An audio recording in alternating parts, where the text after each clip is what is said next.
마태복음 5장 43절부터 48절까지 제가 읽습니다. 또 내 이웃을 사랑하고 내 원수를 미워하라 하였다는 것을 너희가 들었으나 나는 너희에게 이르노니 너희 원수를 사랑하며 너희를 핍박하는 자를 위하여 기도하라. 이같이 한즉 하늘에 계신 너희 아버지의 아들이 되리니 이는 하나님이 그 해를 악인과 선인에게 비추게 하시며 비를 의로운 자와 불의한 자에게 내리우심이니라. 너희가 너희를 사랑하는 자를 사랑하면 무슨 상이 있으리요? 세리도 이같이 아니하느냐? 또 너희가 너희 형제에게만 무난하면 남보다 더하는 것이 무엇이냐? 이방인들도 이같이 아니하느냐? 그러므로 하늘에 계신 너희 아버지의 온전하심과 같이 너희도 온전하라. 아멘. 아멘.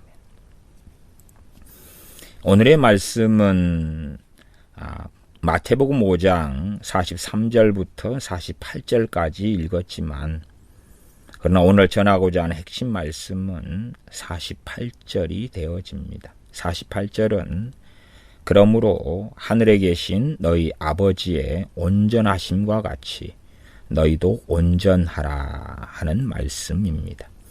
너희도 온전하라. 이것을 이제 우리식으로 좀 바꾸어서 이야기하면 그리스도인의 온전 혹은 그리스도인의 완전, 이러한 제목을 달 수 있겠습니다. 끊임없이 사람은 완전해져 오려고 했습니다. 완전해지려고 했다. 그것을 소위 불교 같은 데서는 깨달음을 얻어서 부처가 된다. 부디즘, 부처가 되려 하고 또한 도교에서는 깨달음을 얻어서 신선이 된다. 그러는가요? 그렇게 해서 실상 대부분의 종교가 추구했던 것은 이 온전함 혹은 완전함 혹은 신이 되려고 하는 것, 신이 되려고 하는 것. 사탄 마귀도 하나님과 비기리라. 하나님과 비긴다는 것이 무엇입니까? 자기가 하나님의 피조물인데 하나님의 자리, 신의 자리에 서겠다 그 말입니다.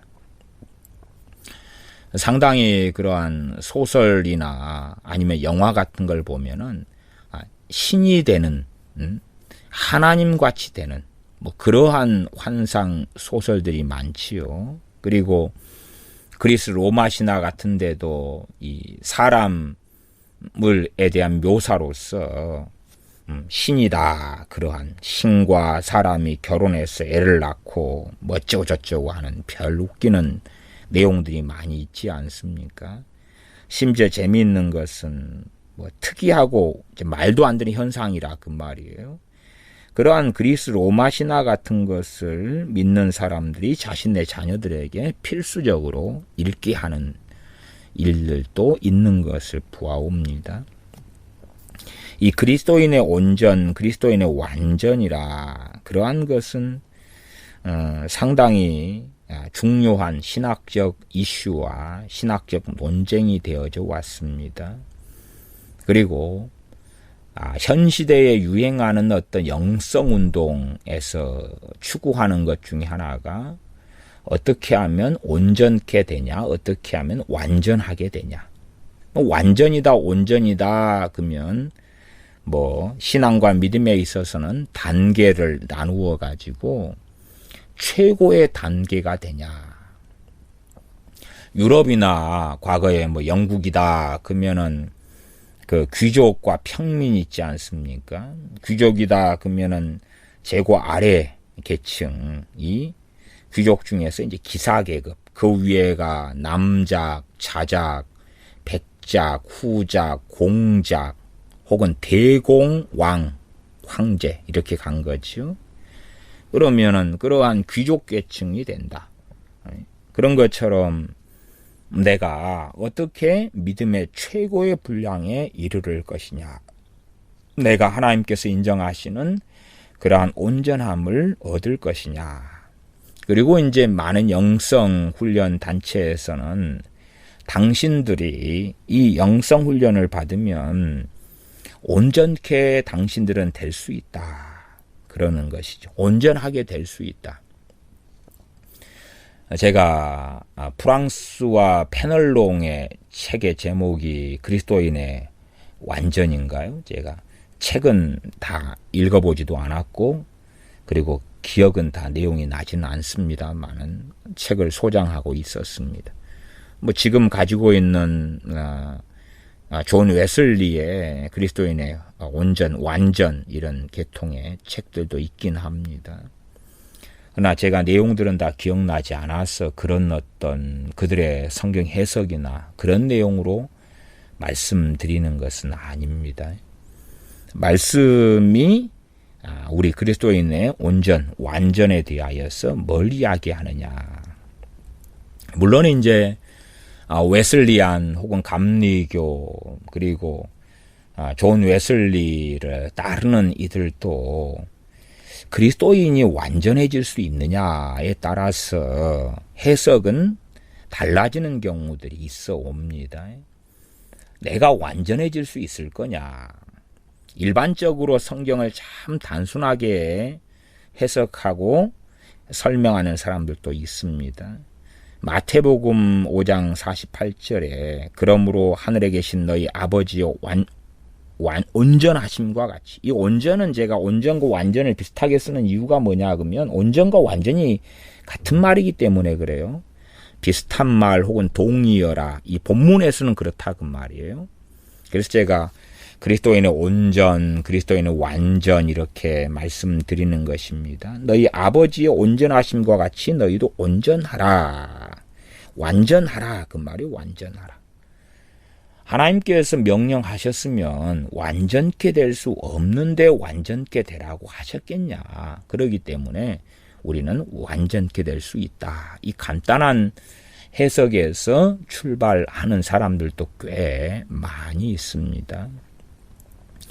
완전케 될 수 있다. 그러나 반면에 완전케 될 수 없다. 그래도 문제잖아요. 하나님께서 온전하라. 그랬으면 온전케 될 수 있으니까 온전하라 그런 건데 온전케 될 수 없다. 그러면 그것도 문제지요. 하나님은 왜 될 수 없는 걸 요구하십니까? 그렇게 말씀드릴 수 있는 거지요. 반면에 이제 온전하라. 온전케 될 수 있다. 뭐 어떻게 온전케 될 것이냐. 그렇게 고심하고 고민하는 가운데 하는 것 중에 하나가 하나님의 임재가 나타나면 온전케 될 수 있어. 아니면 무슨 임파테이션을 받으면 그렇게 될 수 있어. 혹은 영성 훈련을 받으면 그렇게 될 수 있어. 등등 그런 많은 가르침이 있죠. 우리는 참 말씀은 항상 말씀으로 해석하는 것입니다. 말씀은 말씀으로 해석하는 것이에요. 그리스도인의 온전, 특별히 너희는 그러므로 하늘에 계신 너희 아버지의 온전하심과 같이 너희도 온전하라. 그럴 때에 우리는 우리 자신을 어떤 완전한 존재처럼 생각합니다. 무슨 말씀을 제가 드리고자 하는 거냐 그러면 고린도전서 12장에 보면 그리스도인의 모습을 무엇이라고 말하냐 그러면 그리스도인은 지체다라고 말씀합니다. 그리스도인은 지체다라고 말씀해요. 지체. 소위 몸에 100가지 지체가 있다 그러면 그 한 부분이다. 그 말이 한 부분이다.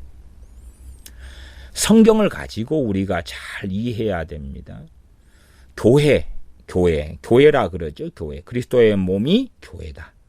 우리는 교회이면서 교회의 한 지체다. 그 말, 한 지체다. 그렇기 때문에 온전하라 그 말은 우리가 그리스도의 한 지체로서 온전하라. 그런 말씀으로 이해할 수 있는 것입니다. 소위 현 시대에는 젊은이들이 꿈꾸는 것이 뭐냐 하면 만능 엔터테인먼트를 꿈꿉니다. 만능. 저 친구는 못하는 것 없이 다 잘하네. 공부도 잘하고 스포츠도 잘하고 축구도 잘하고 농구도 잘하고 야, 저 윈드 서핑도 잘 타고 못하는 것 없네. 그런 말을 듣고 싶어 합니다.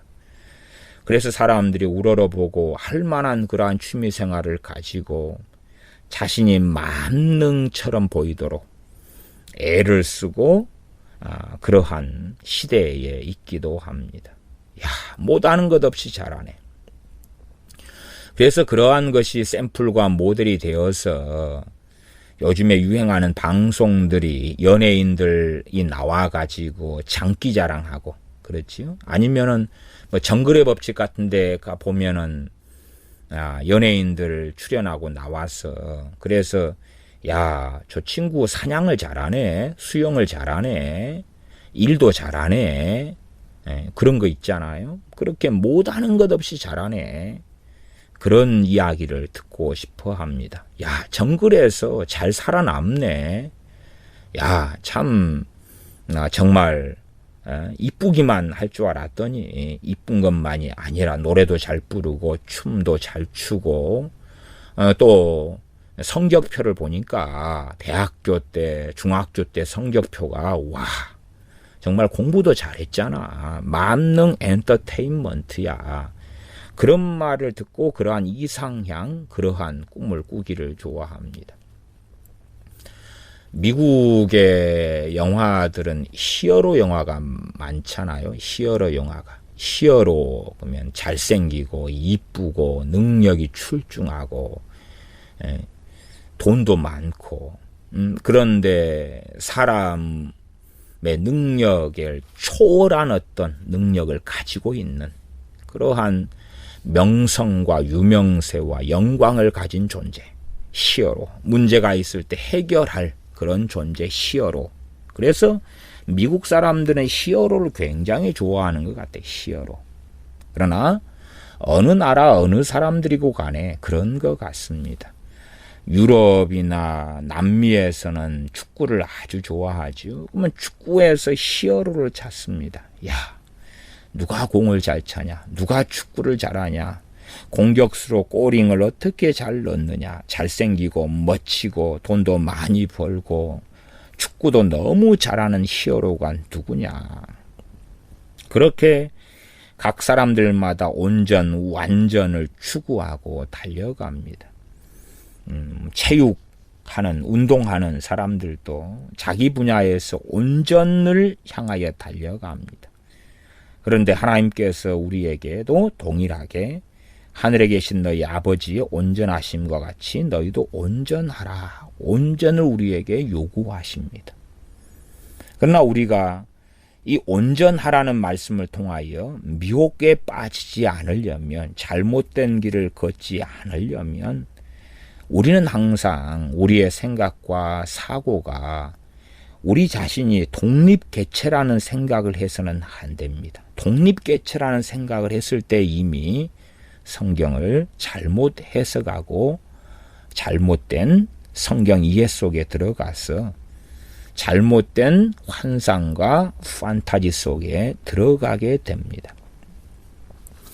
왜 저는 그리 생각합니다. 미국은 히어로를 좋아한다 그랬잖아요. 그 히어로를 좋아하는 미국에서 사도와 선지자, 신사도, 신선지자의 운동이 그렇게 광활하게 펼쳐졌느냐. 또한 그 영향력, 그 광활한 영향력 속에서 서로 사도라고 해주고 서로 선지자라고 해주고 그리고 한국까지 와서 사도 안수도 해주고 선지자라고 해주고 사도라고 해주고 그러한 유행이 전파되느냐. 미국은 히어로 문화이기 때문에 사도나 선지자다 그러면은 성경에 있는 직급상 가장 높은 부류들입니다. 가장 높은 부류들. 모세도 선지자였지 않습니까? 엘리야 선지자, 엘리사 선지자. 가장 높은 부류들. 또한 신약시대의 주님의 사도들, 사도 바울. 가장 하나님으로부터 막중한 책임을 받은, 보내심을 받은 사람들. 가장 높은 부류, 가장 높은 소위 영광을 얻을 수 있는 부르심이다. 히어로가 되기 좋아하기 때문에 성경 안의 히어로는 누구냐? 교회 안의 히어로는 누구냐? 교회 안에 막강한 권세를 가진 사람은 누구냐? 또한 하나님께서 그 종 선지자에게 알리지 않고는 행하시지 않는다. 그러면 나는 선지자야. 나는 하나님의 가장 깊은 비밀을 받을 수 있는 자야. 나는 선지자가 되었어. 그러기 때문에 나는 온전케 되었어. 나는 사도가 되었어. 나는 온전케 되었어. 그래서 신사도 운동의 상당한 베이스가 되는 것도 우리에게 하나님께서 온전하라 하시는 명령 속에서 내가 어떻게 하면 온전케 될까? 완전케 될까? 찾아보면 사도와 선지자들은 온전한 사람들 가운데 최고봉이었어. 우리도 사도와 선지자가 되면 그 히어로가 되는 거야. 그리고 이제 그 마음을 가지니까 미혹하는 영 귀신이 너는 사도다. 너는 선지자다. 그리고 속살거리고 성령님을 가장하여 때로는 천사 가브리엘을 가장하여 그렇게 속살거려 왔던 것이지요. 그러면 그 속살거림을 받았더니 나는 사도야. 나는 선지자야. 말하자면 나는 최고 수준의 영성, 최고 수준의 믿음, 최고 수준의 신앙을 가졌어 하는 것이지요. 제가 최근에도 어떤 서울에 있는 유명한 영성단체에서 갈라져 나와서 광주에서 세워진 큰 교회 중심의 영성훈련 단체에 대한 이야기를 했습니다. 그 광주에 있는 교회도 기본적으로 큰 건물을 가지고 있고 그리고 교인들도 1000명은 가볍게 넘습니다. 그런데 이제 멀리까지는 모르겠지만 광주가 중심이니까 광주 그리고 전라도의 영향력을 굉장히 강하게 가지고 있지요. 강하게 가지고 있어요. 그리고 그 영성훈련은 주로 그들 속에서 어떤 직급과 체계 시스템을 가집니다. 그 가운데 보편적인 것이 예수님 믿는 사람들의 신앙의 수준을 12단계로 나누는 것입니다. 12단계. 첫째는 애굽 단계. 이스라엘 백성이 애굽에서 살았지요. 그래서 애굽에서 이집트의 종노릇하면서 살았던 때 애굽 단계. 이집트에서 종노릇 됐을 때의 4단계. 그 다음에 이제 해방되어서 광야로 갔지요. 광야의 때, 광야 4단계. 연단받고, 고난받고, 단련받고, 그러한 4단계. 그리고 가나안 땅에 입성했지요. 그러면 가나안 4단계. 가나안에 맨 처음 입성했을 때에 여리고에서부터 전쟁하고 싸우고 전쟁에 따로 이기고 지고 그러죠. 가나안 정복하는 것. 그리고 다 정복했다. 그러면 최고 단계. 가나안 4단계. 마지막 최후 12단계. 그렇게 주로 영성이 이 12단계로 나눕니다. 우리가 알려지기로 이러한 영성 훈련에서 영향을 받은 상당히 유명한 어떤 목사 중에 한 명이 정원 목사가 그런 사람 아닙니까? 정원 목사. 거기 영향을 받아서 애굽 단계, 광야 단계, 가나안 단계 그러한 영성을 기본 베이스로 가졌지요. 한국의 상당한 영성 훈련 단체들은 그렇게 합니다. 그러면 주로 이제 마지막 12단계, 또 가나안으로 하면 가나안 4단계, 애굽의 1단계, 2단계, 3단계, 4단계, 광야 1단계, 2단계, 3단계, 4단계, 가나안 1단계, 2단계, 3단계, 4단계. 그리고 이제 그런 특징들, 현상들 이런 걸 막 가리키는 거죠. 성경에는 있느냐 그러면 없습니다. 성경에 있는 걸 이것저것 짜집기 해가지고 자기들만의 논리를 펼치는 것이지요. 그러면 가나안 마지막 12단계가 가나안 4단계가 되는데 12단계 그러면 가나안 4단계, 12단계. 12단계는 어느 수준에 이르느냐 그러면 승천자의 수준에 이르른다. 그러면 승천한 사람이 누구죠? 엘리야 선지자, 에녹 선지자. 혹은 이제 모세 선지자까지 넣지요. 그러면 그러한 신앙의 수준에 이르른다. 그럽니다. 자기의 영성 훈련, 영성 학교, 영성 훈련을 주로 한 3년을 받으면 12단계에 이르른다. 다시 말하면 언제든지 승천자가 되어져서 승천할 수 있다는 거지요. 소위 말하면 그 12단계가 되어지면 그리스도인의 이 온전에 이르를 수 있다는 거지요. 그렇기 때문에 이러한 영성 훈련은 굉장히 유명하고 파급력을 가져왔습니다. 파급력을. 요즘은 제가 관심이 없어서 잘 모르겠습니다. 전에 이러한 영성훈련, 단체 영성훈련에 관해서 제가 책과 테이프를 구하고 공부했을 때가 있었는데 그때가 2000년 초반입니다. 그때에 저희 여수에 있는 한 700개, 800개 교회 가운데 이 영성훈련이 굉장히 광범위하게 퍼져가지고 그래서 이 광주까지, 여수에서 광주까지가 120km인가요? 여수에서 광주까지 다니면서, 매주 다니면서 영성훈련에 참여하는 사람들이 주마다 수백 명이 넘었습니다. 그리고 그 커리큘럼 과정이 3년이니까 한 해에만 수백 단위가 거기에 참여하는 사람이 되어졌어요. 그래서 그 영향으로 시간이 흘러서 못해도 수천 단위까지의 영향은 미쳤을 거라 그렇게 생각합니다. 주로 이제 제 고향 여수에서의 기독교인들은 주로 한 10만 명 정도는 될 겁니다. 10만 명. 그 가운데 그래도 수천 명 이상은 그 소위 광주에 있는 모 영성훈련 단체에서 배웠다는 거지요. 또한 제가 그 영성훈련 단체에 직접 갔을 때에 봉고차를 목사님들이 탄 봉고차에 함께 타고 갔습니다. 그래서 그때의 목사님들만 해서도 한 20여 명 되니까 자가용 타고 온 분들 말고요. 그냥 봉고차로 함께 간 분들, 매주 참여하는 분들. 그렇기 때문에 그 영성훈련 단체가 지금까지 몇 명이 그들을 거쳐갔는지는 모르겠습니다. 그러나 어쨌든 그 영향을 받은 제 고향 여수에만 해도 저는 수천 명은 될 거라고 생각합니다.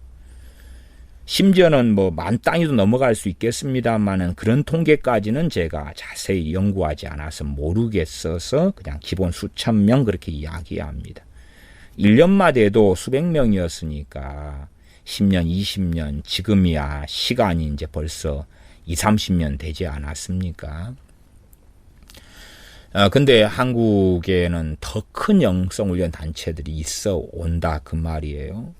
제가 그래서 직접 가서 이제 사무직원이나 또한 관계자들과 대화를 해보았는데 거기에 이제 매주마다 그 크게 이틀 정도의 집회와 모임과 공부, 영성훈련 공부가 있는데 주로 목요일인가 이럴 때는 다 모입니다. 졸업자도 모이고 그러면 수천 명이 모이는 거지요.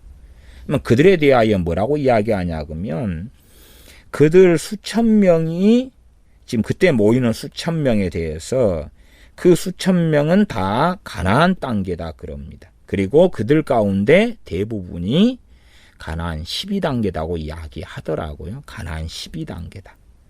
좀 떨어지는 사람은 총 12단계의 어떤 신앙의 단계에서 좀 떨어지면 10단계, 그 다음에 보편적으로 11단계, 그 다음에 상당수가 12단계에 이르렀다. 다시 말하면 언제나 불병거를 타고 천국에 들어가는 엘리야 선지자, 또한 죽지 않고 천국으로 들어간 에녹 선지자의 반열에 매우 많은 사람들이 들어갔다. 그런 주장이지요. 그런 이제 가르침이 기본 바탕으로 되니까 사람들은 높아지고자 하는 열망이 있잖아요. 헛된 허영심에 사로잡히는 높아지고자 하는 열망, 최고의 수준에 이르고자 하는 욕망이 있지요. 어떤 면에서 그것을 성경으로 합리화시킬 수 있는 말씀 중에 하나가 이러한 5장 48절 같은 게 되겠지요. 그러므로 하늘에 계신 너희 아버지의 온전하심과 같이 너희도 온전하라. 온전하라 그러니까 야 온전케 된다고? 뭐 하면 온전케 되는데 가나안 영성훈련 받아서 이 가나안 12단계가 되면 온전케 되는 거야. 승천자 반열에 들어가는 거야. 그러면 그렇게 되어야지. 저 영성훈련에 매주 한 번씩 다니면서 3년이면 나를 사도들이나 아니면 에녹 선지자, 엘리야 선지자, 모세 선지자 같은 수준으로 이르르게 해준대. 그러면 나도 가야지. 가봤더니 참 너무 좋더라. 그래? 내 아는 사람도 데리고 가야지. 그렇게 해서 이제 지금까지 한국 교회 영성훈련이 영향을 광범위하게 미쳐온 것이 90년도, 2000년도, 2010년도, 이제 2019년이 되었으니까 거의 한 30년이 되어져 온 거다. 그 말입니다. 그러나 과연 대한민국의 모세는 어디 갔습니까? 최소한 그런 영성훈련 단체만 해도 모세와 엘리야 선지자 혹은 에녹 선지자가 되었다는 사람이 못해도 기본이 수천 명인데 그들은 어디 갔습니까? 수천 명에 아니면 그 영성훈련에 나온 사람은 수만 명 이상인데 수만 명 가운데 그들의 주장으로 한다면 못해도 10,000명 이상 2만 3만 이상이 가나안 12단계인데 몇만 명의 그 모세, 몇만 명의 엘리야, 몇만 명의 에녹 선지자 어디 갔습니까? 몇만 명의 소위 사도 수준에 이르는 그 사람들 어디 갔습니까? 어디 갔습니까? 어디 갔습니까? 대한민국의 참담한 안보가 무너지며 경제가 무너지며 교회가 무너지며 교회 중에 NCCK, WCC에 야합하며 종교 다원주의에 빠지며 친북과 함께하며 북한과 함께하며 교회 목사들 중에 김정은이를 환영하며 함께하며 연방제를 찬성하는 목사들은 아주 많습니다.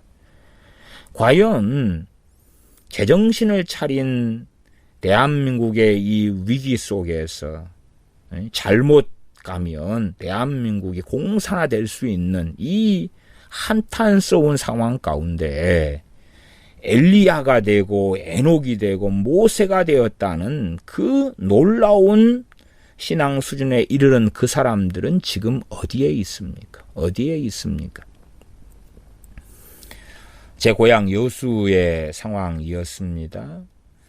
그 영성훈련을 나온 사람들이 인증을 받습니다. 가나안 12단계라고 인증받은 그 사람들의 상당수가 신천지에 들어갔습니다. 그 상당수의 그 사람들이 신천지에 들어갔습니다. 신천지. 제가 교회를 개척했을 때인데 개척했을 때에 다녔던 어떤 여집사님이 있는데 그 여집사님도 그 가나안 그 영성훈련 다녀서 가나안 12단계가 되었다는 그 영성훈련 출신의 권사님에게 같이 가가지고 신천지에 빠졌습니다.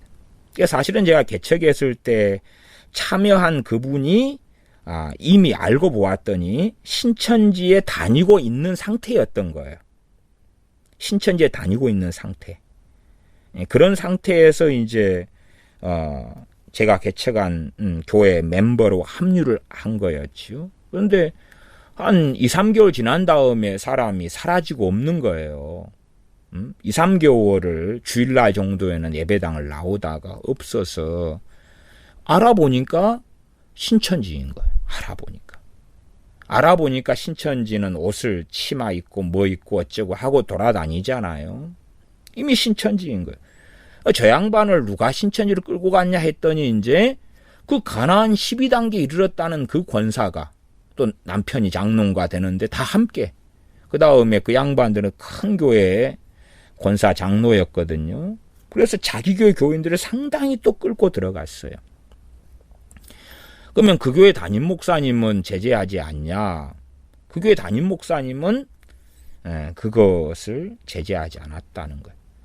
당시에는 이제 신천지가 지금처럼 상당히 강력해지지는 않았습니다. 않았고 저희 동네 같은 경우가 예를 들어 신천지다 그러면은 이제 2000년 좀 넘어서서 그 영성훈련에 있던 사람들이 다수가 합류하고 그랬을 때가 갑자기 교세가 한 500이 돼버렸어요. 500명. 근데 그전에는 교세가 신천지의 교세가 저희 동네에서 한 50명 정도였어요. 50명. 그러니까 영성훈련에 3년을 다닌 다음에 최고의 믿음의 분량이 이르른다. 그리고 3년을 다녀서 소위 가나안 12단계라고 인증을 받았어요. 받았는데 자기들은 알겠지요. 허무하고 허전하고 아무것도 아니라는 것을. 그래서 이제 당시에는 별로 신천지가 경계의 대상도 아니고 알려지지도 않았어요. 2000년 초입니다. 그리고 지금처럼 인터넷이 많이 활성화되지도 않았고요. 그래서 그 권사, 장로 이런 사람들 중심으로 영성훈련한 그들을 중심으로 사람들이 끌어당겨져서 저희 동네 같으면 50명이 그냥 2, 3년 사이에 500명이 된 거예요. 500명이 된 거예요. 그 영성훈련 그들, 가나안 12단계에 이르렀다는 그들 때문에 그렇죠.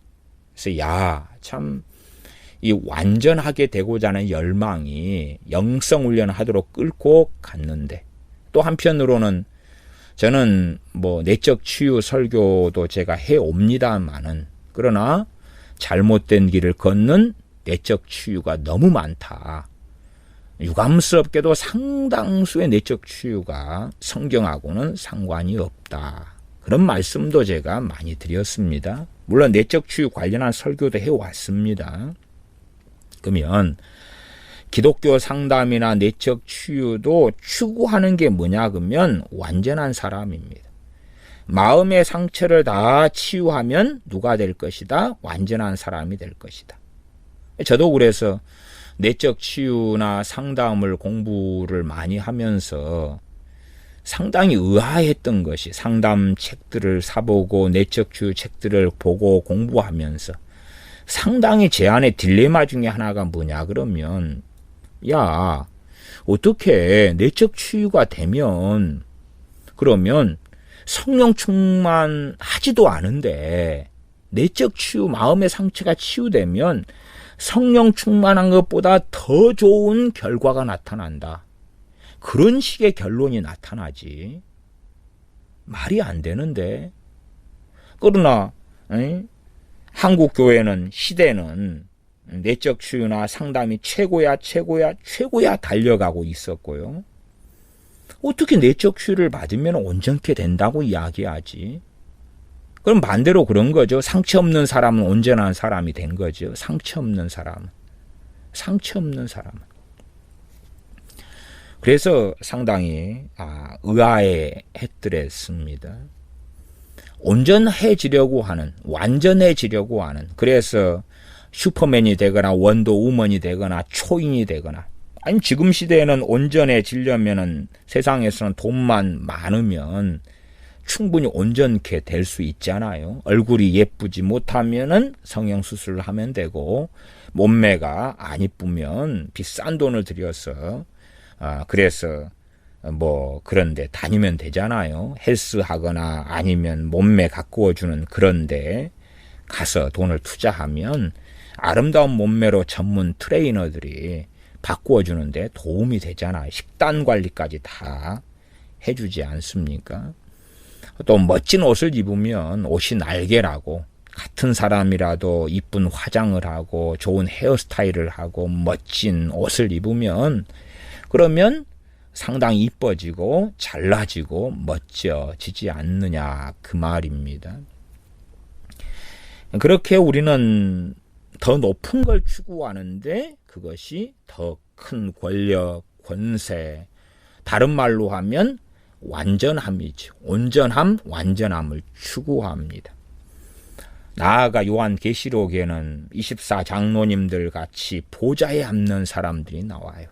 그러면 영성훈련을 통해서 당신들이 바로 저 보좌에 앉는 사람들이 되어질 것이다. 그러니까 그러면 와 그래 나는 왕 같은 권세를 가지고 보좌에 앉아서 다스리는 사람이 돼야지. 어떻게 하면 돼요? 영성훈련을 받으면 돼요.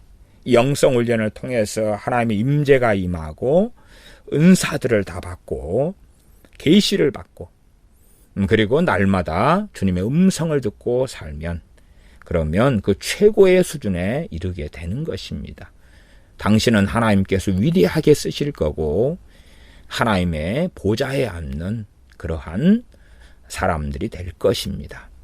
당신들은 사도가 될 것입니다. 당신들은 선지자가 될 것입니다. 그래서 한때는 어느 큰 교회가 사도학교도 하고 선지자학교도 했지요. 그러면 사도학교, 선지자학교를 통해서 그 교회가 상당히 성장하기도 했습니다. 사람들이 많이 모여드니까.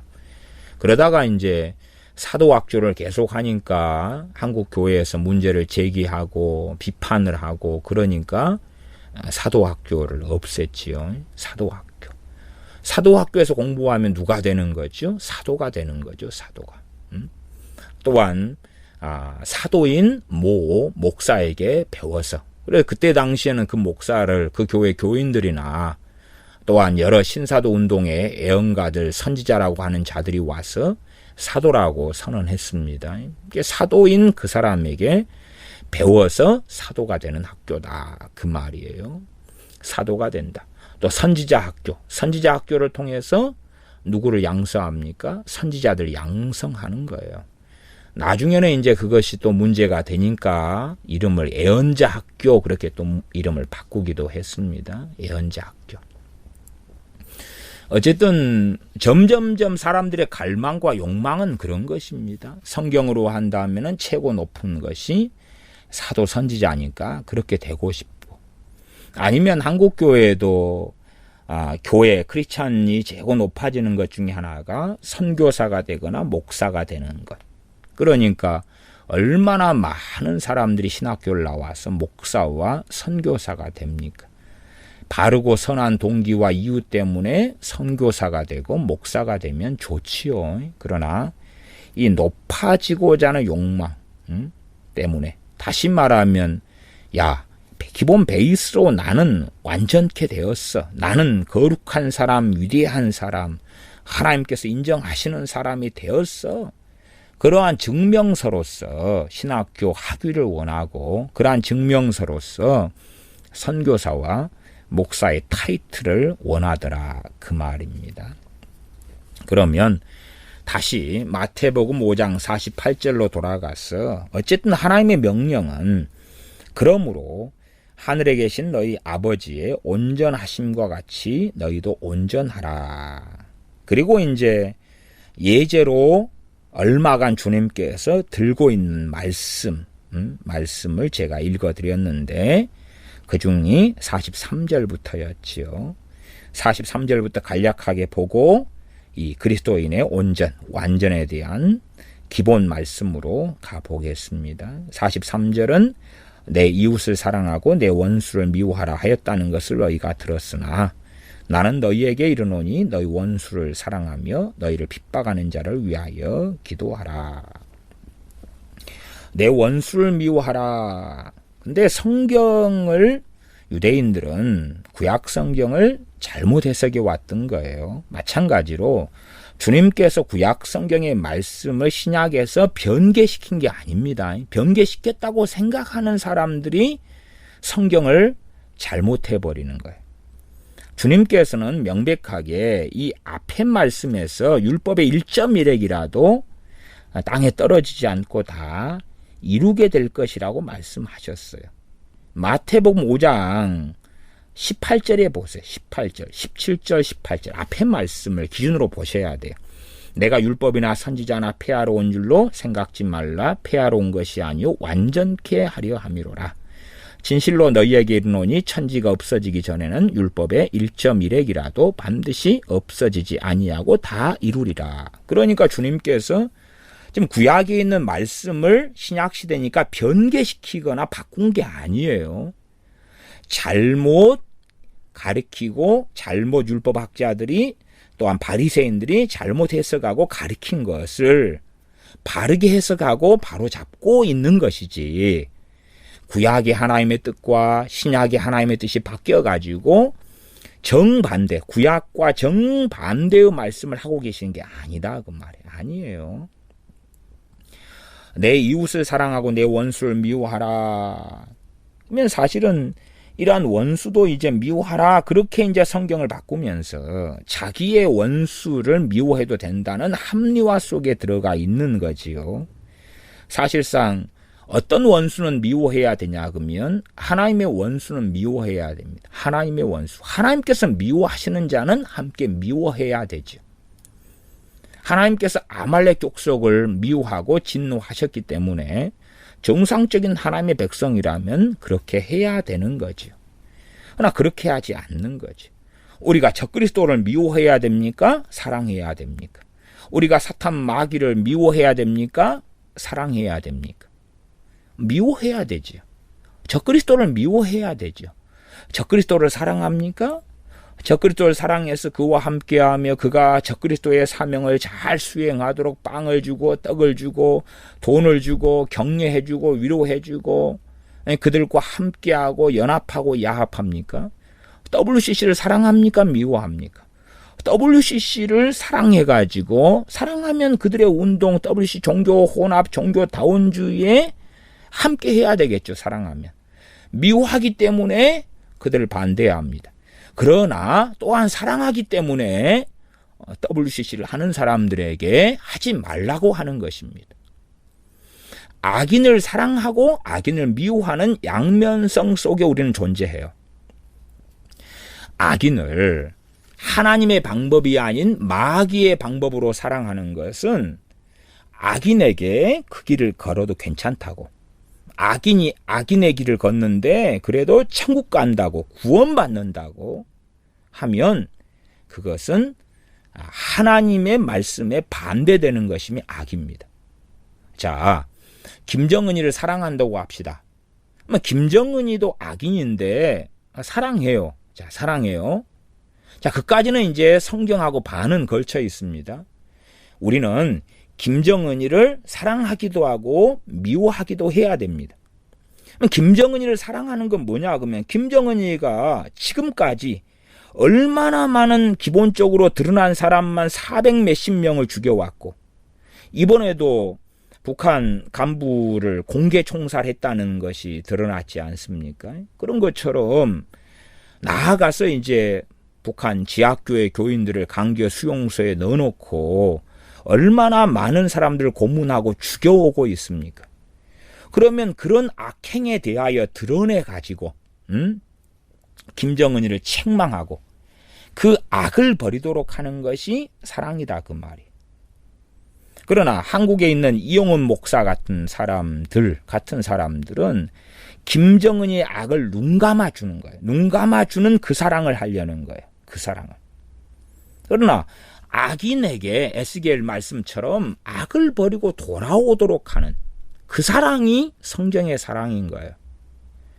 그러니까 이 하나님의 말씀을 잘못 해석하는 사람들은 악인도 사랑해야 돼. 뭐 사랑하죠. 악인에 대한 사랑은 뭡니까? 회개하라는 거죠. 회개하라. 그 악을 버리고 돌아오도록. 그리고 그들이 악이라고 인지하지 못한다 그러면 그것을 책망해야죠. 책망하고. 그걸 버리지 않으면 그들하고는 상종도 하면 안 된다는 것이에요.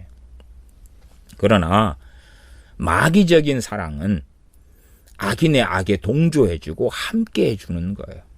함께 해주고 동조해주다 보면 그들이 언젠가는 진심을 알아줄 것이다. 그게 햇볕 정책이고 그게 죽은 노무현이가 했던 정책에 속하지 않습니까? 지금의 민주당의 정책도 마찬가지입니다. 겉으로 볼 때 그렇다 그 말이에요. 겉으로 볼 때에. 북한에게 퍼주다 보면 진심을 알아줄 거다. 그러한 것을 공개적으로 말하는 것이 민주당 아닙니까? 그런 부분에서 원수 미워하는 것, 원수 사랑하는 건 아니에요. 성경의 개념을 정확하게 이해하고 계셔야 돼. 정확하게 이해하셔야 돼. 그러나 사랑이를 잘못 이해해가지고 악인을 사랑하는데 사랑하기 때문에 그 악을 책망해야 되는 거예요. 내 자식이 마약 중독에 빠졌는데 마약 중독에 빠져서 마약비를 벌기 위하여 밤마다 강도질을 하는데 사랑하니까 마약 돈을 더 대주고 강도질을 할 때에 혹시 경찰에 올까봐 망을 봐주고 부모니까 그게 사랑이 아니잖아요. 오히려 자수를 시키고, 그렇죠? 자수해야지요. 그 다음에 마약 치료하는 센터에 들어가야지요. 환자가 돼가지고 입원해서 마약을 치료해야지요. 그게 사랑 아니냐 그 말이. 유대인들은 자기 입장에서 원수를 구별하고 하나님의 말씀, 하나님의 공의에서 원수냐 그렇지 않느냐, 또한 어떻게 사랑해야 되느냐가 아니라 인본적인 관점으로 사랑과 미움을 정의했어요. 제가 이러한 마태복음 5장 43절부터의 말씀을 자세하게 설명하지는 않겠습니다. 그런 개괄적인 부분들을 이해하셔야 된다 그 말이에요. 45절 이같이 한즉 하늘에 계신 너희 아버지의 아들이 되리니 이는 하나님이 그 해를 악인과 선인에게 비추게 하시며 비를 의로운 자와 불의한 자에게 내리우심이니라. 이러한 악인과 선인에게 하나님께서 비를 주시고 햇빛을 비춰주시는 것처럼 그렇게. 그러나 아셔야 됩니다. 방식은 다른 것이에요. 다른 것이에요. 그건 성경에 나와 있는 거예요.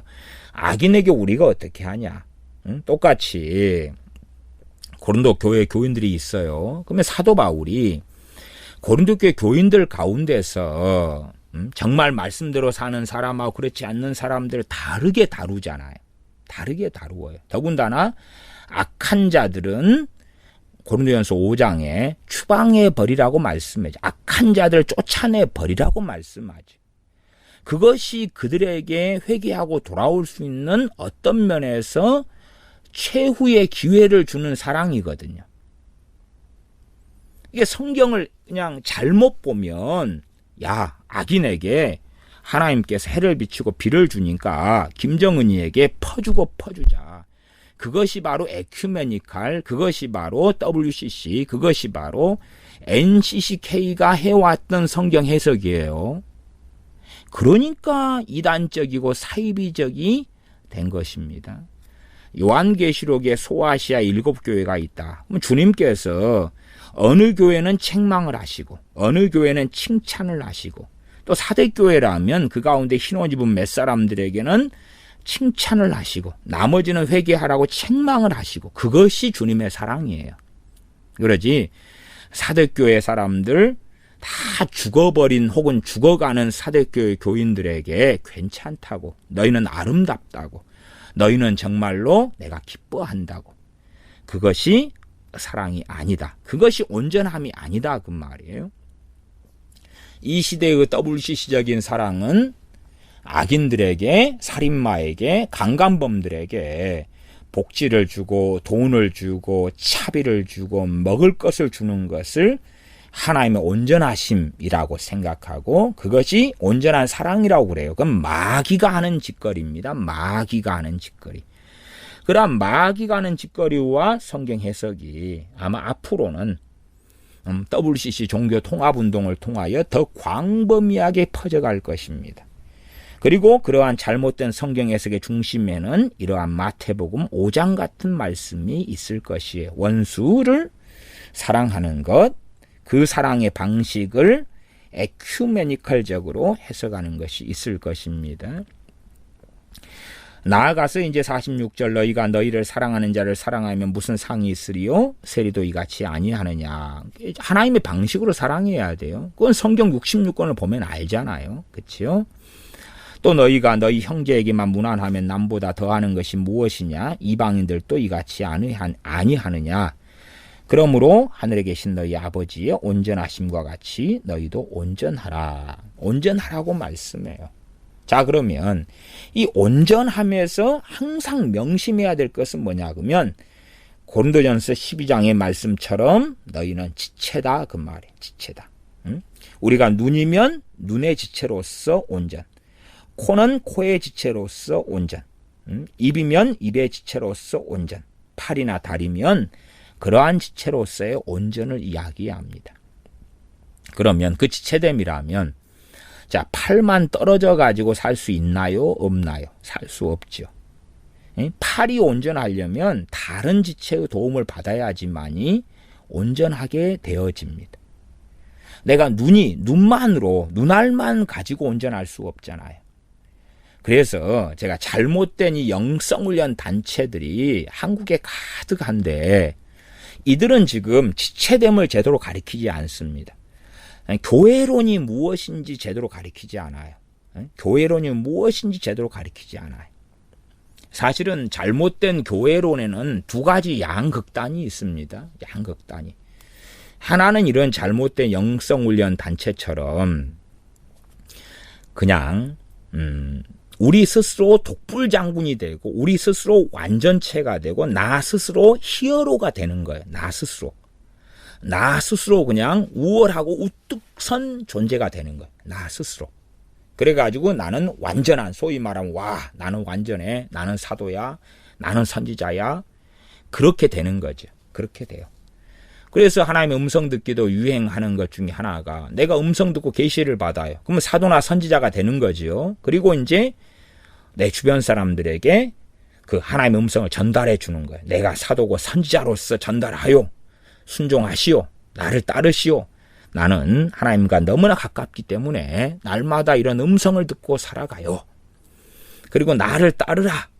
나는 음성과 계시를 듣는 사람이기 때문에 나는 얼마나 온전한 사람, 완전한 사람이겠소.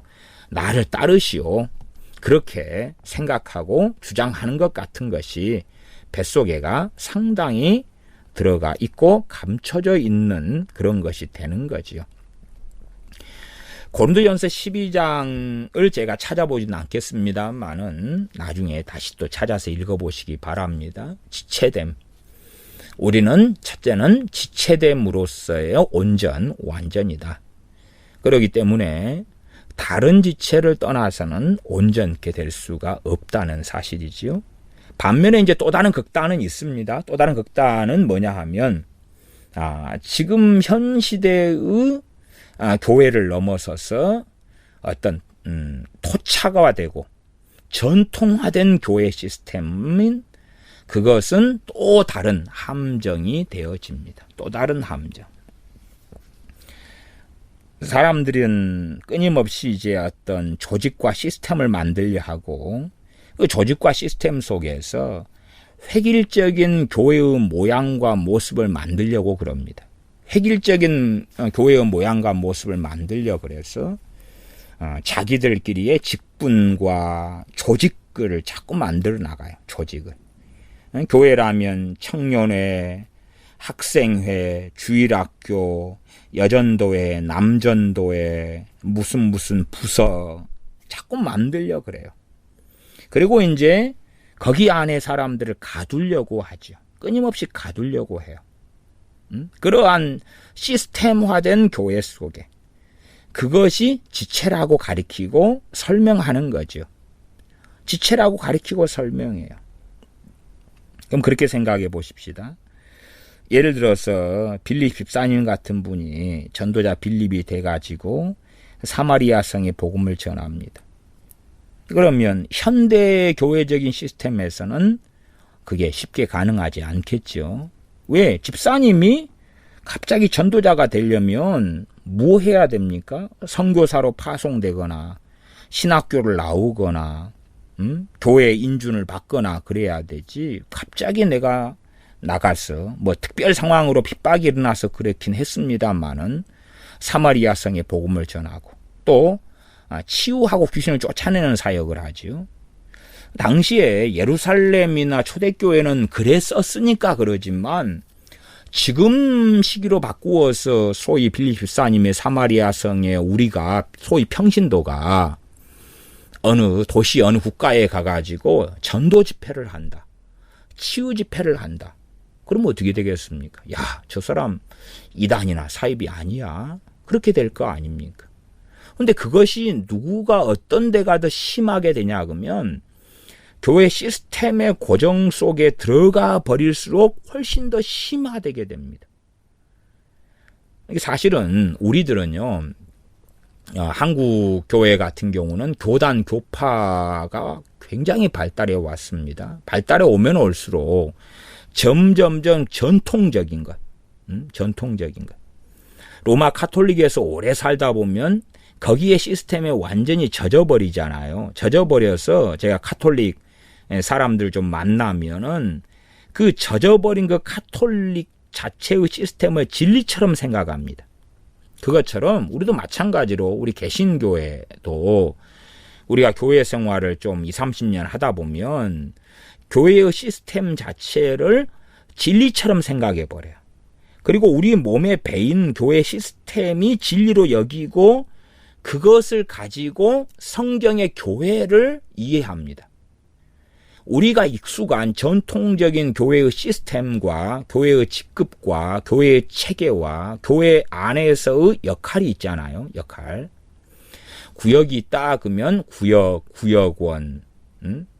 또 우리 목회자 같으면 뭐 신방 예배도 자주 드립니다. 방문 예배지요.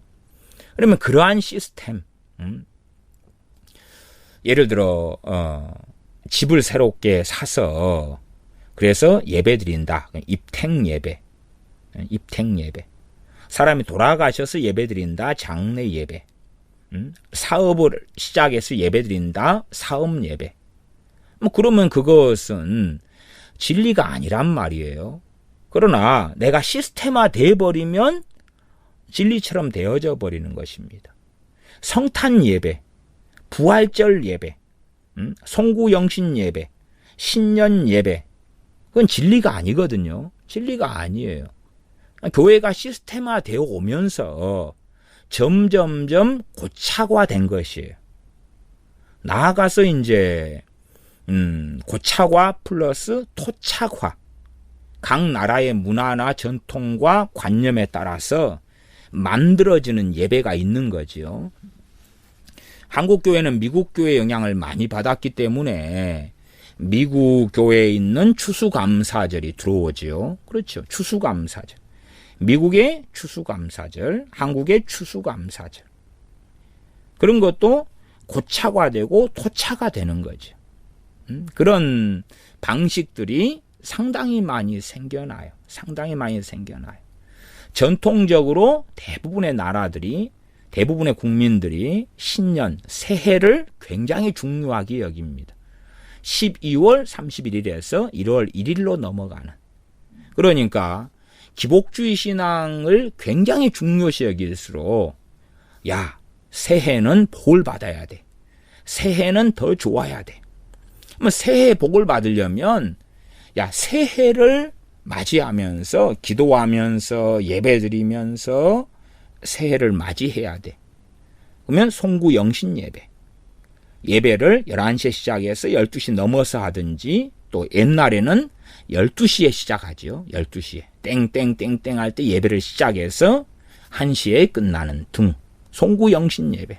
혹은 요즘에는 이제 많이 줄어들어 갔습니다만은 전에는 상당히 또 신년 예배. 1월 1일 날 예배 드린다. 그래야지만이 복을 받아. 토착화 혹은 전통화가 되는 거죠.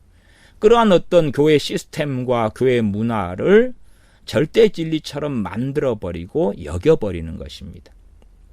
그래서 우리는 우리의 몸에 배인 교회론이 있는 거예요. 그냥 성경의 교회론보다는 우리의 몸에 배인 교회론. 그런 관점에서 이제 신약 성경을 보면서 교회가 어떻게 됐을 것이라고 우리의 상상력을 가미하는 거죠. 가미하는 것. 신약 시대에는 별의별 양상의 교회가 많았습니다. 별의별 양상의 교회가 많았어요. 한국 교회의 토착화 같은 경우는 금요 철야 기도회나 아니면 새벽 기도회는 토착화입니다. 왜? 다른 나라에는 없는 거거든요. 토착화예요. 이게 전통적으로 되어지면 이 교회에 갔더니 새벽 예배를 안 드려? 새벽 기도회를 안 해? 이상한 것 같은데. 그런 거죠. 그것은 과거 1907년 평양 대붕이 일어나고 그때 쓰임받았던 길선주 장로님, 나중에 목사님이 되시는데 길선주 목사님 평양 장대교회에서 시작했던 것이 새벽 기도회죠. 그리고 이제 그것이 토차가 되어져 왔습니다. 새벽에 기도할 수 있다는 건 좋은 것입니다. 좋은 것이나 그것이 이제 교회 안에 토차가 된 거죠. 무엇처럼요? 절대 진리처럼. 그러나 또 그런 건 아닙니다. 어쨌든 간에 우리는 교회 시스템을 가지고 교회 시스템의 노예로 만들어지는 경향성이 있습니다. 더군다나 한국 교회는 평안의 때를 보내왔어요. 평안의 때에. 핍박의 때를 보내서 초대교회처럼 갑자기 모였다가 흩어졌다가 중국의 지하교회처럼 숨었다가 북한의 지하교회처럼 숨고 도망가고 자기가 크리스찬이라는 것을 드러내지 못하고 이번 12월 25일 성탄절 같은 때도 북한의 지하교인들의 대부분은 모여서 성탄 예배를 드리지 못했을 것입니다. 극소수는 눈치 보면서 성탄 예배를 드렸을지 몰라도 대다수는 성탄절이라고 알고는 있었을지 몰라도 예배는 못 드렸을 거라 그 말이에요. 왜? 평안의 때를 북한의 지하교회 교인들은 보내는 것이 아니기 때문에 그렇죠.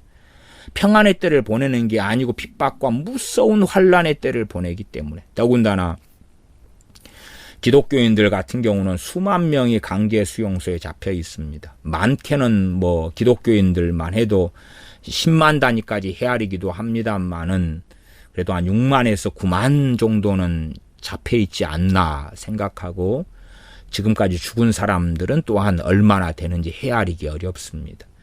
한 몇만, 최소 몇만이 되는 기독교인들이 강제 수용소에 잡혀서 고문당하며 죽어갑니다.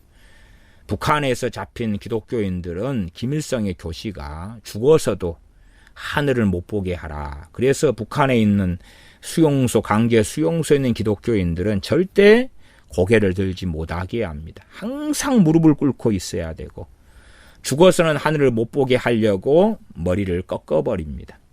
그리고 머리를 꺾어가지고 시체를 태워버리거나 그렇게 하죠. 묻을 때도 하늘을 못 보게 하려고.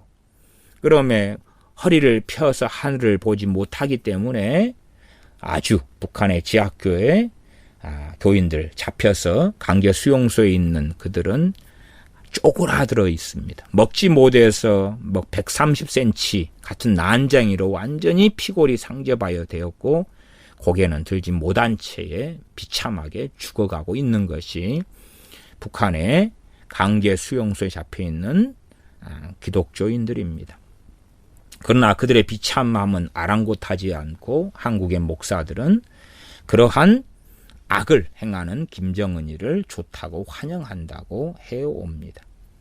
과연 자기들이 그러한 일을 당하면 자기들은 환영하고 그러한 김정은이도 좋다고 할까요? 심지어 미국의 트럼프가 기독교인이라 하는데 그가 북한의 강제 수용소에 기독교인이 당하는 그 참담함을 당하는데 그런데 김정은이를 향하여서 좋은 통치자고 백성을 사랑하고 유능하고 똑똑하고 그러한 지도자라고 칭찬할 수 있겠는가? 우리는 극단적으로 양극단에 들어가 있지요. 시스템화된 교회.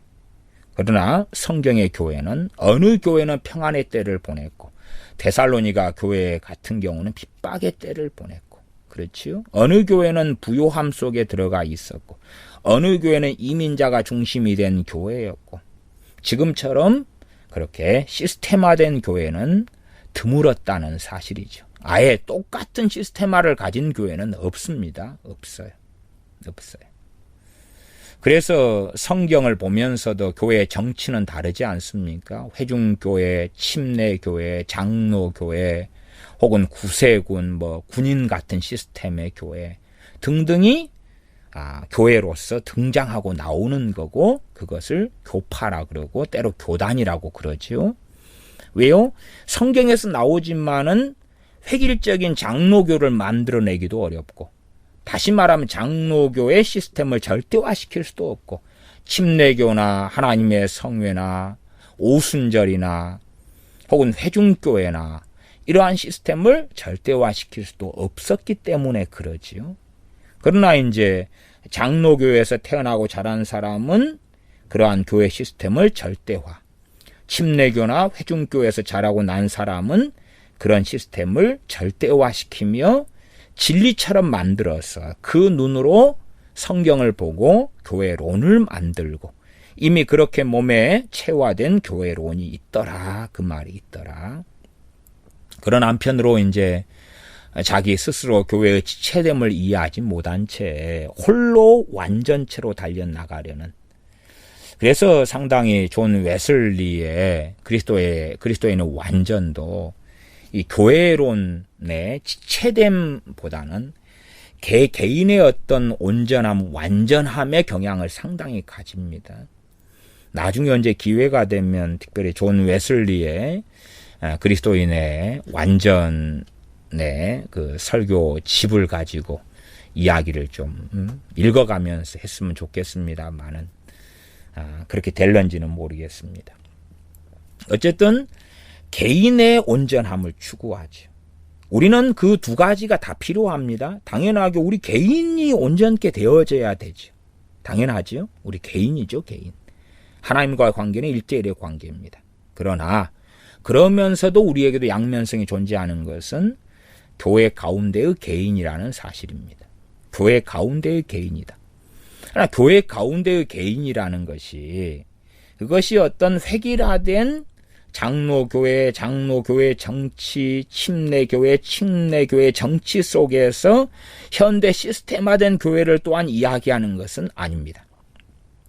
무슨 말인고 하니, 우리의 믿음과 복음의 터가 누구냐 그러면 사도들과 선지자들이 세운 터입니다.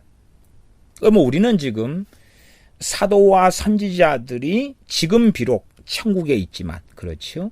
그럼에도 불구하고 우리의 지체로서 기능하고 역사하고 있습니다. 무슨 말인고 하니, 지금 그들을 통하여서 기록된 말씀이 있다 그 말이에요. 사도 바울이 에베소서를 썼으면 에베소서가 있다 그 말이에요. 그렇죠? 그것이 바로 우리가 지금 사도 바울과 한 지체됨 속에서 한 교회 가운데서 살고 있는 것과 마찬가지입니다. 사도 바울이 2000년 전에 성경을 기록했기 때문에 이제 끝난 이야기 혹은 이제는 성경이 아니야, 그것이 아니지요. 사도 바울이 2000년 전에 성령님으로 말미암아 성령의 감동으로 기록된 말씀을 우리는 지금도 묵상하고 상고하고 보면서 사도 바울과 한 몸의 지체로서 살아간다 그 말이. 나아가서 엘리야 선지자, 에녹 선지자, 모세 선지자를 통한 율법, 한 지체로서 그들과 살아가는 거예요. 아브라함, 이삭, 야곱, 노아, 욥, 다윗, 비록 그들이 천국에 있지만 우리는 또한 한 지체로서 그들의 도움을 받아서 상합하고 연락하여 살아가고 있는 것입니다. 다윗의 시편을 상고하고 묵상할 때에 우리가 무엇을 고백하고 무엇을 기도하고 어떻게 회개하고 어떻게 또한 말씀을 선언하고 살아갈 것인지 우리는 배우지요. 다윗이 우리 몸의 지체로서 기능해 주는 것이지요. 비록 천국에 있지만. 그래서 한편으론 참으로 말씀을 사랑하는 사람들은 이 하나님의 사람들의 지체됨을 누릴 수 있습니다. 그들이 비록 이 땅은 떠나서 천국에 있지만 그러나 그들을 통하여 하나님께서 하신 말씀은 지금도 역사하고 있기 때문에 그렇습니다. 초대교회는 상당히 핍박받는 교회였습니다. 그렇기 때문에 교회로 있지만 지하교회로 숨어도 있었고, 그리고 소위 현대적으로는 절기가 크게 있지는 않았으나 평안할 때 절기죠. 어쨌든 절기가 있다가 평안할 때 보냈다가 핍박이 일어나면 보낼 수 없죠. 또한 한 곳에 모여서 예배드리다가 핍박이 일어나면 그럴 수 없는 거죠. 마치 사도행전에 예루살렘 교회가 함께 모여서 예배하고 기도하다가 마가의 다락방에 모여서 그렇게 하다가 그러다가 핍박이 일어나니까 그럴 수 없는 거죠. 또 심지어 생각해 보십시오. 우리는 어떤 자꾸 환상을 가지며 현실에서 벗어나지만 베드로 사도의 설교를 통하여 3,000명, 5,000명이 돌아옵니다. 그러면 당시에 이 마가의 다락방은요 굉장히 큰 것인데 그러나 3,000명을 수용할 수 있습니까? 그럴 수 없는 곳입니다. 그럴 수 없어요. 어떤 면에서 120명이 모여서 마가의 다락방에서 성령님의 강림 오순절을 기다렸지만 저는 120명보다는 좀 더 수용할 수 있었을 거라고 생각합니다. 그러나 3,000명? 저는 가당한 것이 아니죠. 요즘 현재 마가의 다락방의 자료들을 볼 때도 3,000명은 수용할 수 없는 그런 것입니다. 그러려면 3,000명을 수용하려면 큰 체육관이 돼야지 되겠죠. 체육관도 적은 규모 가지고는 가능하지 않습니다. 그러면 예루살렘 교회가 3,000명, 5,000명, 10,000명 이리 모일 때에 어디서 모였겠나요? 그런 장소가 어디 있었겠나요? 결국은 들판으로 나가거나 감람산 어디로 가거나 그럴 수밖에 없는 거죠. 다시 말하면 현 시대적인 시스템 속에서는 가능한 이야기가 아니었다 그 말이에요. 나아가서 핍박이 일어나니까 사도들을 제외하고는 다 온 유대로 또한 로마 땅으로 흩어지고 피신합니다. 교회는 어디 갔습니까? 시스템적인 교회는 어디 갔나? 핍박받는 교회로서 흩어져요. 그래서 교회의 모양은 계속 바뀌어가는 것입니다. 평안할 때의 교회의 모양이 있고 환난 받을 때가 있고 핍박받을 때가 있고 또한 유리하고 걸식할 때는 한 명 한 명 혹은 한 가정만 피하고 도망할 때가 있고 때로는 공동체처럼 모여 살 때도 있는 것이죠. 그렇기 때문에 우리 마음 안에 가지고 있는 어떤 교회라는 시스템이라는 것은 한국에서 내가 오래 살면서 한국의 교단, 교파, 개교회의 시스템을 절대 교회라고 생각하는데 그렇진 않은 거예요. 그러한 교회의 시스템은 편의상 만들어진 거예요. 중고등부 같은 학생 면례회도 언제부터 만들어져서 교회들 가운데 전파되기 시작한 거죠. 주일학교 같은 경우도 좀 거슬러 올라가면 무디 선생님의 주일학교 정도까지 거슬러 올라갑니다. 그리고 그런 데서부터 교회들에 들어오기 시작했던 거죠. 한국에서의 교회도 어느 때부터 학생회를 받아들이고 어느 때부터 청년회를 만들기 시작하고 어느 때부터 성가대를 만들기 시작하고 어느 때부터 찬양단을 만들기 시작하고 어느 때부터 남전도 예전도를 만들기 시작하고 그런 어떤 역사의 흐름들이 있어 오는 거예요. 그렇지 처음부터 전부 다 그 모양 그 모습은 아니에요. 왜? 절대진리가 아니기 때문에. 어쨌든 우리는 우리가 만든 어떤 교회의 모습과 모양이 있습니다. 그러나 그건 절대 진리가 아닙니다. 성경에는 많은 교회의 모양과 모습이 나와 있습니다. 다시 교회 이야기를 하면 우리가 온전해져야 되는데 첫째는 내 개인의 온전함이 있고 그 다음에 개인의 온전함과 교회의 지체로서의 온전함이 있다. 그리고 개인의 온전함은 교회 지체의 온전함과는 뗄래야 뗄 수가 없는 관계다. 왜냐하면 내가 지체로서 팔이고 다리면, 그렇죠? 팔이고 다리면. 그러면 내가 어떤 도움을 내가 베푸는 구제의 사명이라고 합시다. 그러면 구제 받을 사람이 있어야지만이 구제의 사명을 잘할 거 아니냐 그 말이에요. 내 발에 때가 끼어 있다. 그럼 발을 주로 손으로 씻죠. 그러면 이 때를 벗기려면 더러운 발이라는 게 있어야지만이 손으로 때를 벗기는 거예요. 제가 설교자로 살아갑니다. 그러면 설교자로 살아가려면 제 사명을 다하려면 설교를 듣는 지체가 있어야 되는 거지. 말씀을 듣는 지체가 있어야 되고, 예를 들어서 이제 제가 설교를 하는데 듣는 분들이 저거 다 아는 건데, 소위 초등학교 수학으로 할 때에 제가 덧셈 뺄셈 설교를 한다고 해보십시오. 그러면 듣는 분들은 이미 방정식과 미적분 실력을 가지고 있는데 덧셈 뺄셈 설교를 하면 그러면 듣지 않겠지요. 왜? 저거 다 아는 건데 뻔한 이야기 하잖아. 그럴 거 아니에요. 그러면 제가 지체됨으로써 설교자로서 제대로 사명을 다하지 않는 거죠. 혹은 다 하려면 덧셈 뺄셈을 모르는 사람들에게 덧셈 뺄셈 같은 비유적으로 할 때 그런 말씀을 증거하고 전해야 될 것입니다.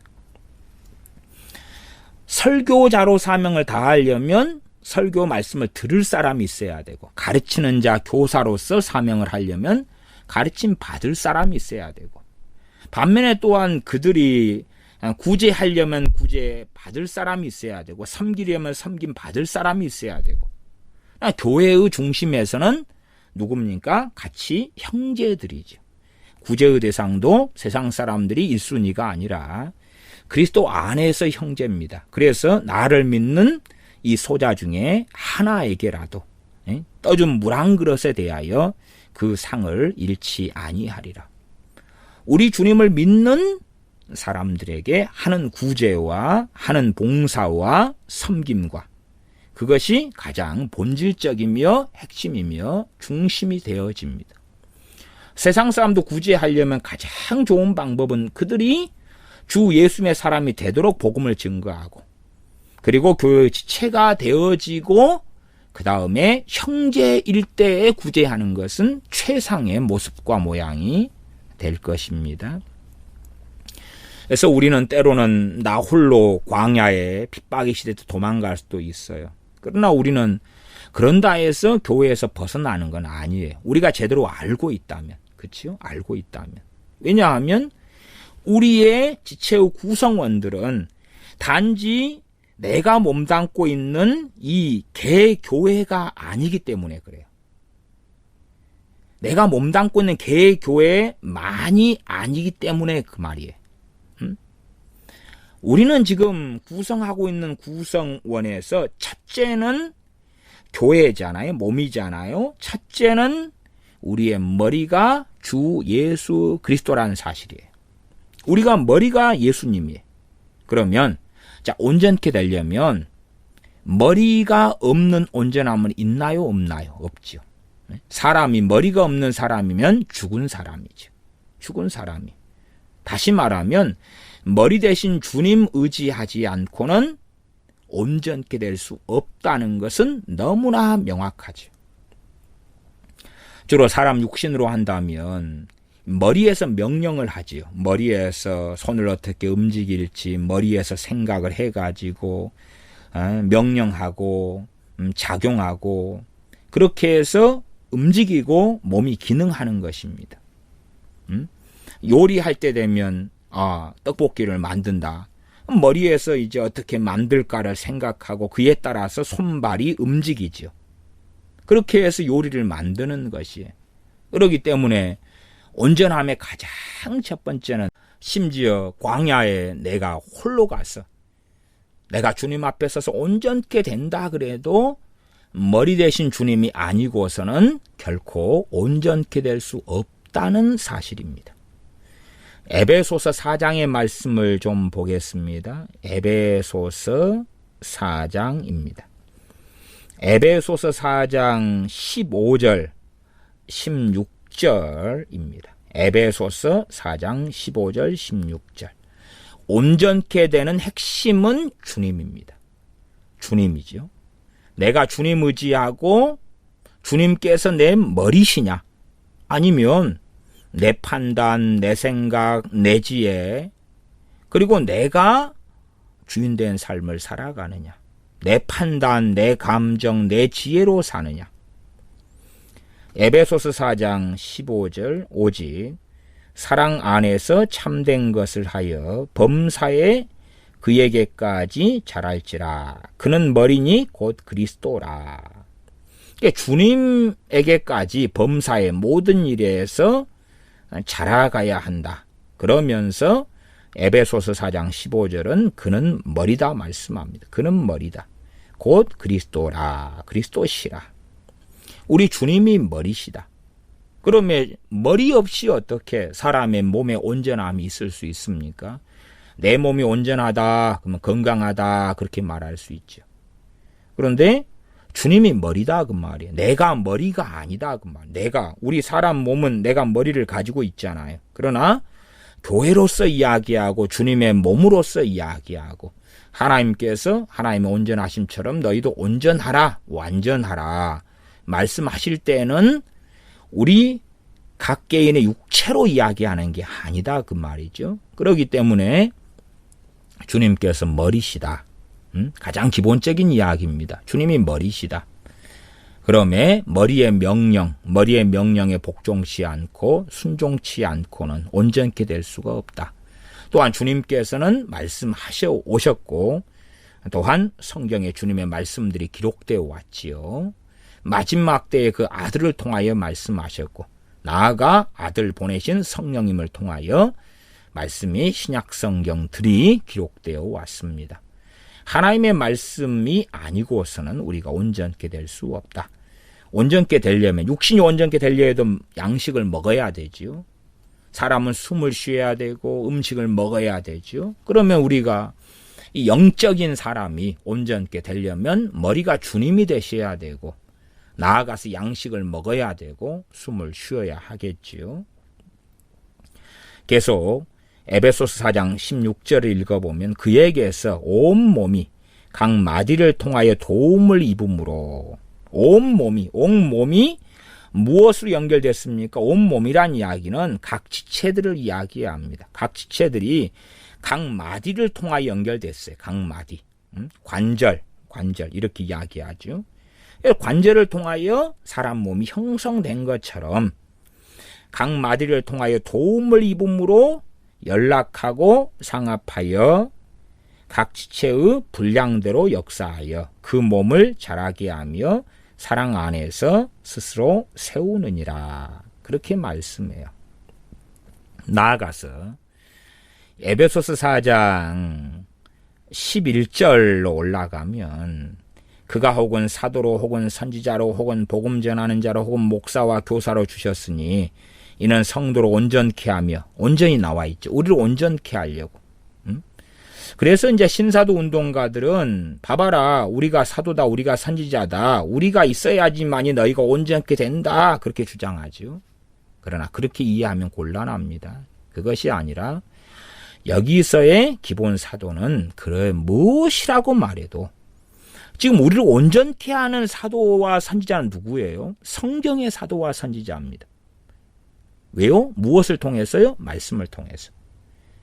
사도 바울을 전한 복음을 통해서 사도들을 전한 복음을 통해서 구약의 선지자들을 전한 복음을 통해서 성경 없이 어떻게 온전케 됩니까? 사도와 선지자들의 터 위에 교회가 우리가 세워지는데 그것은 성경이에요. 성경. 그래서 우리가 온전케 되는 핵심은 사도와 선지자의 이 에베소서 4장 11절의 핵심은 성경의 사도와 선지자들입니다. 그러면 우리는 지금도 사도와 선지자들의 도움을 받아온 것이며 받고 있는 것입니다. 무엇을 통해서요? 말씀을 통해서. 말씀을 통해서. 그러나 신사도 운동은 사도와 선지자인 우리의 지도를 받고 우리의 감동을 받고 우리에게 순종해라. 그것이 새로운 시대의 종교개혁이며 우리에게 순종하지 않는 자들은 종교의 영에 사로잡힌 자다. 그리고 행하고 있지요. 왜? 자기들을 통하여서만이 성도가 당신들이 너희들이 온전케 된다. 우리에게 때려와서 기도받고 애언받고 우리가 지시한 대로 명령에 순종하고 우리가 이것을 기도하라 그러면 너희들이 기도하고 그래야지만이 된다. 그렇게 말하지요. 에베소 4장 12절에 이는 성도로 온전케 하며 봉사일을 하게 하며 그리스도의 몸을 세우려 하심이라. 11절은 사도, 선지자 혹은 복음 전하는 자 혹은 목사와 교사로 주셨으니 사도와 선지자의 가장 기본은 당연하게 성경의 사도와 선지자. 그리고 복음 전하는 자, 복음이 전해져야지만이 우리가 복음을 듣고 주님을 믿게 된 거지요. 복음 전하는 자, 또한 목사와 교사. 교사는 말씀을 가르쳐주는 사람들이고, 목사는 가르침도 있지만 기본이 목양이 기본이죠. 목양. 꼭 엄마가 자녀를 키우고 돌보는 것, 목양. 그 다음에 뭘 가르치려니까 이제 학원이나 학교를 보내지요. 왜? 그건 교사들이 잘 하니까. 그런 것이 있지요. 그렇게 엄마가 아빠가 자녀들을 돌보고 키우는 것, 목양. 예수님 이제 믿어서 믿은 신자들이면 목양이 필요하죠. 필요해요. 때로 격려하고 힘을 주고 때로 책망도 하고 손잡고 끌고 갈 목양, 목사의 어떤 일이 필요하죠. 그래서 현 교회적인 어떤 목사의 직분과 직책과 성경하고는 꽤 다른 요소들이 많습니다. 왜냐하면 저 같은 경우는 교단적으로 직분은 목사인데 사실은 교사에 가깝거든요. 교사에. 말씀을 가리키는 것이 주된 사명이 되기 때문에 그렇습니다. 다시 이제 15절로 넘어가면 오직 사랑 안에서 참된 것을 하여 범사에 그에게까지 자랄지라. 그는 머리니고 그리스도라. 그에게서 온몸이 각 마디를 통하여 도움을 입음으로 연락하고 상합하여 각 지체의 분량대로 역사하여 그 몸을 자라게 하며 사랑 안에서 스스로 세우느니라. 어떻게 하나님께서 하나님의 온전하심처럼 온전하라. 어떻게 온전해지느냐? 이렇게 온전해지죠. 이렇게. 제가 지금 전통적인 교회를 이야기하고 있는 것이 아닙니다. 성경의 교회를 이야기하고 있는 것입니다. 성경의 교회를 이야기하고 있는 것입니다.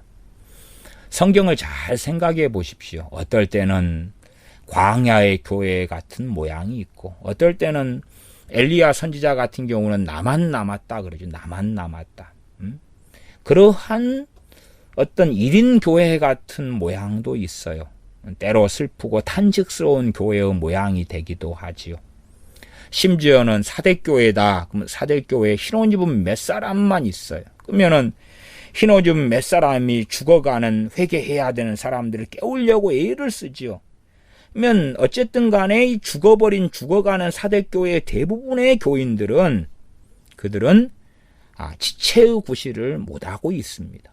왜? 죽어버린 교회이기 때문에. 그러면 한편으로는 사대교회에서는 흰옷 입은 그 몇 사람만이 진정한 교회였던 거죠. 그들끼리만 사실은 교회의 댐 속에서 서로 상합하고 연락함 속에서 살 수밖에 없었던 것이죠.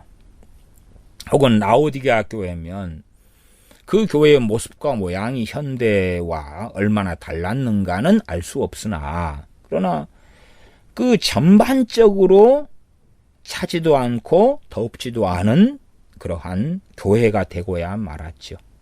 그러면 그 가운데 정말로 얼마나 누가 깨어 있었느냐. 사실은 참으로 교회됨을 이룩하고 이룰 수밖에 없는 것은 깨어있는 하나님의 자녀들이 진정한 교회를 형성하고 있는 거죠. 그래서 어느 교회는 사대교회처럼 두어 명, 몇 명 그럴 수밖에 없는 교회가 있고 어느 교회는 라오디게아 교회에서 한 명만 깨어 있었다 그랬을 수도 있을 거 아닙니까? 그러면 그 사람만 참된 교회를 구성하고 있는 거죠. 물론 그의 사명 중에 하나는 다른 지체들을 깨우는 것이죠. 깨우는 것. 그러나 깨어나는 것은 결코 쉬운 것이 아닙니다. 우리가 엘리야 선지자 같은 대단한 하나님의 사람이 이스라엘을 깨워보려고 그렇게 수고하고 애를 쓰지만 이스라엘은 그렇게 쉽게 깨어나지 않는다 그 말이에요.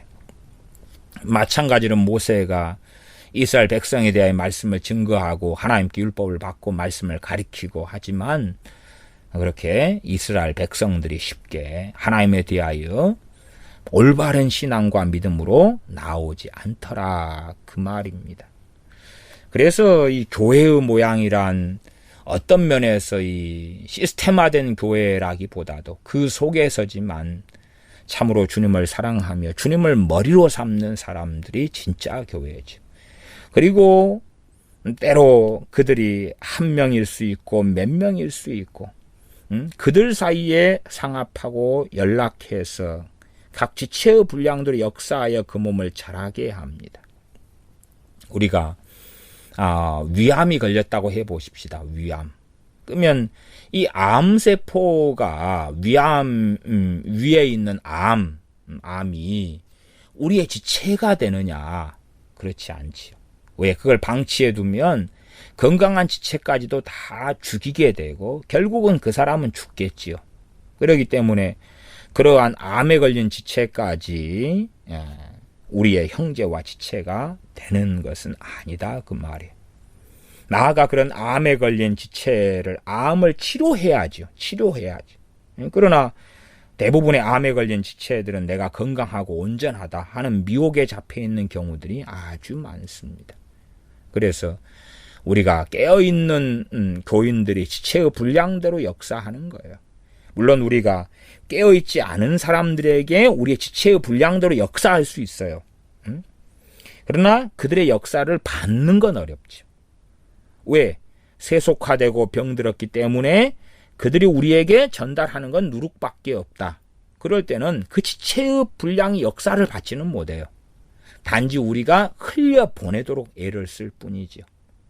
그래서 어떤 교회는 요한계시록대로 한다면 사대교회이고, 어떤 교회는 라오디게아 교회이고, 어떤 교회는 에베소 교회이고, 어떤 교회는 빌라델피아 교회이고 그러겠죠. 아니면 현시대 교회는 그 각 모양이 짬뽕돼 있는 장점은 대부분 제거되고 소아시 7교회 가운데 단점들만 뭉쳐있는 그런 교회의 모양이 되기도 합니다. 그러면 그런 교회는 교회의 기능이 사라지고 오히려 점점점 종교화되고 점점점 성령님은 떠나가시고 주님은 안 계신 그런 교회가 되겠죠. 그러나 그럼에도 어쨌든 우리는 우리 자신의 온전함, 우리 홀로는 온전할 수 없다. 우리 홀로 성경에서 말씀하는 온전은 그것이 아니다. 첫째는 온전하려면 주님께서 나의 머리가 되셔야 한다. 두 번째 온전함은 내가 지체됨으로써 온전합니다. 사막의 영성, 그래서 사막에 내 혼자 있으면서 누구에게 설교하지요? 사막에 있으면서 내 혼자 있으면서 누구에게 봉사하고 구제하고 누구에게 가르치죠? 누구에게 권면하며 권위하며 덕을 세우지요? 누구에게 빛과 소금이 되지요? 사막 한가운데 사막의 영성인데 그러지 못하잖아요. 그렇기 때문에 참으로 온전함은 마태복음 5장처럼 바리새인들 아니 세리들에게 때로 악인에게 때로 이 선인에게 악인들에게 나아가 종북 좌파들에게 정신 차려라 이 덜 떨어진 인간들아 그러는 것이 사랑이죠. 사랑. 그러지 종북 좌파나 빨갱이들에게 괜찮다. 너희들이 원하는 세상이 오게 하자. 연방제를 하고 대한민국을 공산국가로 만들자. 그러는 것이 사랑이 아니다는 사실이에요. 그것이 지체됨을 행하는 것도 아니고 그리고 하나님의 백성 자녀들의 그리스도인의 완전이 아닙니다. 오히려 머리 대신 주님으로부터 흘러내려야 되는 거죠. 흘러내려가지고 공의를 하수처럼 흐르게 하는 것, 강같이 흐르게 하는 것이죠. 의를 흘려보내고 사랑을 흘려보내고 어디에가 사랑이 어디에가 공의가 적용될지를 알고 깨달아야 되는 거죠. 어떻게 할 때는 발을 깨끗이 손이라는 지체가 씻을 것인지 더러움을 씻어낼 것인지 때로는 발톱이 길면 발톱을 잘라줄 것인지 아니면 추우니까 양말을 신겨줄 것인지 어떨 땐 발이 다쳐서 치료할 것인지 더러운 건 어떤 면에 책망하는 것이 깨끗이 발을 씻어야 되죠. 손이.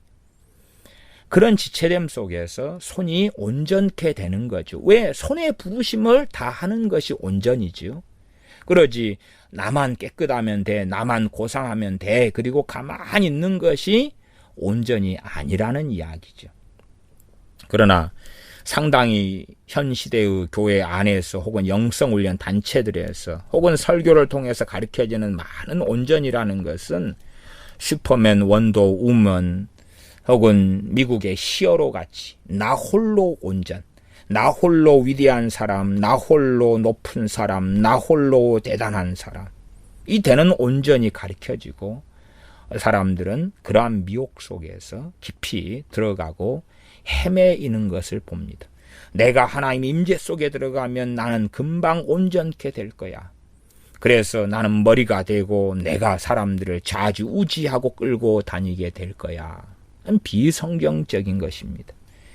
우리 홀로 주님 앞에 1대1로 살아가면서 말씀으로 우리가 변화되어 가야 되지만 내 홀로 있어도 머리는 주님이실 뿐이다 하는 것이고, 때로 홀로 있을 핍박의 때가 있지만 때로 홀로 있을 수밖에 없는 때가 오지만, 그러나 우리는 각 지체됨의 부르심이 있기 때문에 어찌하든지 다른 지체들에게 내 사명을 다하고 내 것을 흘려보내고, 또한 깨어있는 지체들에게서 또한 흘려받아서 상합하고 연락해서 그래야지만이 나의 지체됨, 내가 나라는 그리스도인이 온전케 되어져 갑니다. 흘려받아야지만이, 깨어있는 하나님의 사람들에게서 흘려받아야 되고 내가 흘려보내야 되고, 그래서 서로 온전케 되어져 가고 주님의 명령과 말씀에 따라서 하나님의 온전하심처럼 우리에게 명하신 그리스도인의 온전, 그리스도인의 완전이 성취되어 가는 것입니다. 기도하겠습니다.